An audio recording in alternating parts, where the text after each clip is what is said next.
We're here with Jesse Leach, Times of Grace, debut album out now. How's the tour going this far? It's wonderful, man. It's going really well. The response has been overwhelming. Kids are singing along, knowing all the lyrics. I mean, the record's only been out for a couple of weeks. And by the time the chorus is hit, you see the kids singing along. It's incredible. The support has been overwhelming. I'm having a real good time out here. Yeah. You're working with Adam D and also Joel on guitar, joining you for the tour. How have you kept your guys' friendship over the years and come back to collaborate together for this project? How? I don't know how. Just something that happened, you know. I guess, you know, when you have real friends, the friendship maintains no matter how much you communicate. Because I haven't talked to these guys a bunch over the past, 8 or 9 years, just here and there, sporadic. But, they're just really good guys, and we just get along. Just, I think, common respect for one another and common interest in music. It's an easy friendship. It's wonderful, and it's they're my friends, but I still have moments where I'm on stage looking and I'm like, wow, I'm on stage with these cats. The new album, like you said, just come out. Hymn of a Broken Man. I think it debuted at #2 on the first week and sold over 10,000 copies. Yeah. So that'd be a good accomplishment. Yeah, in this day and age, it's pretty cool, man. People don't usually buy records, it's wonderful. People showed some support.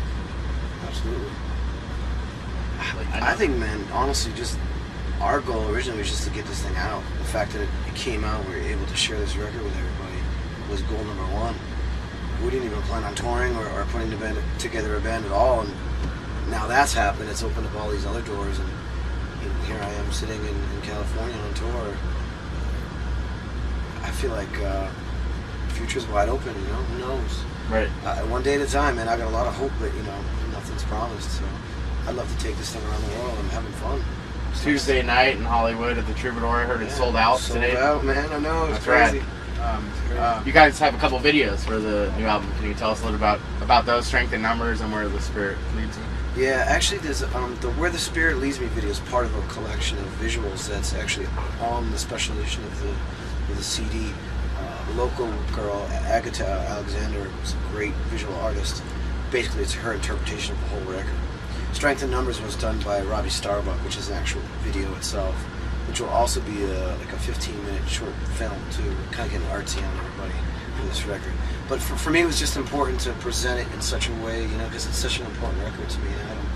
We didn't want to just come out with just a regular CD. We wanted to give people an incentive to buy it and to really experience the record the way that I felt it should be experienced. So basically just based on ideas that I had while I was listening to the record. I'm very inspired by nature, and so is Adam. When I write a lot of lyrics, I usually go escape into the woods or to the beach or whatever. So that was my initial idea. Is like, hey, if we're going to do this and we have a budget, why not get somebody who can give it a full visual aspect? And if all goes well tonight, you'll see that visual behind the band while we play tonight. That's kind of the whole plan, but it's been a little shoddy, so hopefully tonight in LA it works. Sweet. Yeah. When you guys talked about forming this project, when did that start? How long ago was that? It's been about 4 years in the making. Sorry.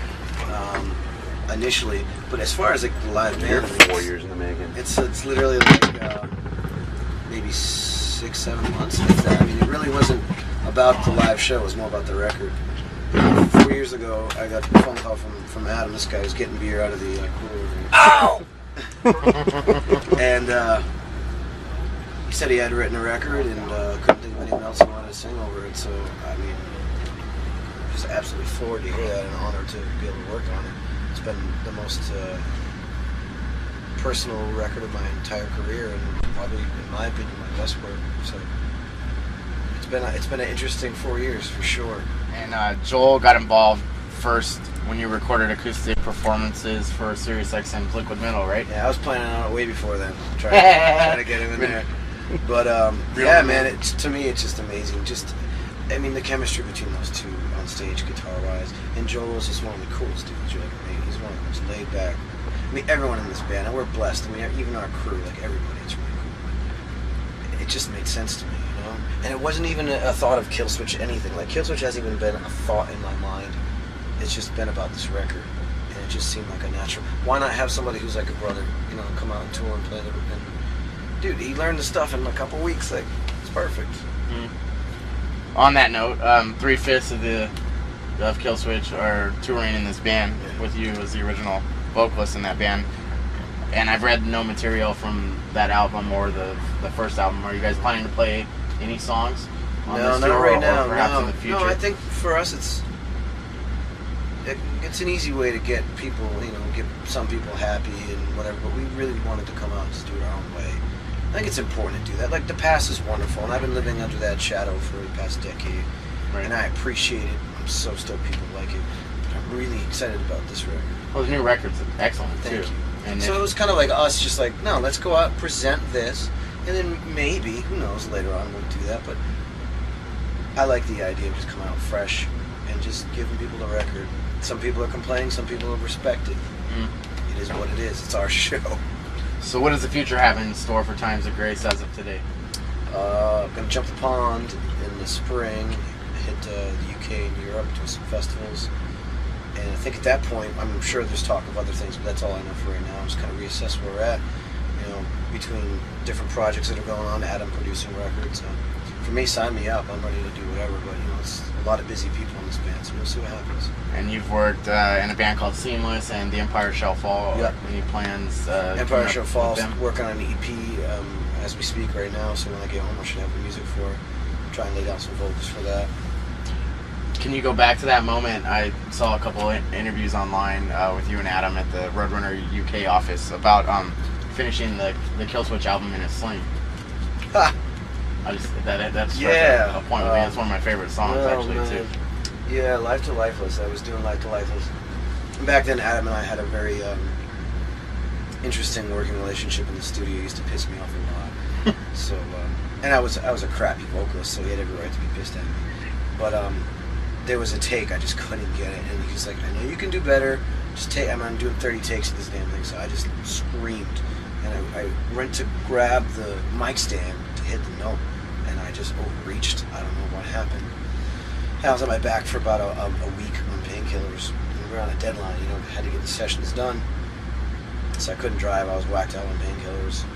So he drove down to my house, about 2 hour and a half hour drive, and we did Vida Infra and another track with my arm in a sling, whacked out on painkillers. It's a great story. Yeah, the little things that people don't know. There's more too. I mean, we used to yell at each other.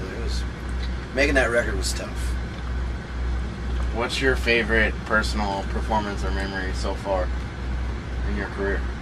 My career, jeez. Or a few that stand out? A good time doesn't have to be on the stage. Yeah, no, Just I me. would say the first night of this tour was just incredible. I mean, we didn't expect. You don't know what to expect. You put out a record, people dig it, whatever. You put together a band. I mean, I feel like we're pretty humble guys. Like, we try to take one step at a time. But stepping on that stage in Baltimore and seeing that crowd reaction, and when the first line comes in of Strength in Numbers and everyone's fist is in the air, I felt chills all over my body. It was incredible. And it's a labor of love. Usually when you make a record, there's a plan. You gotta make a career. You do all these things. You gotta think about money and touring. And when this record was made, none of that was considered. So it's a real labor of love. So I feel like for me, that was probably the most special moment so far. Being able to do what I love, a record of passion, and have people dig it. Well, thanks for your time today. Jason no Tyler, Transgression Overthrown. Stay tuned at WPMD.org every Friday, 2 to 4 p.m. Pacific.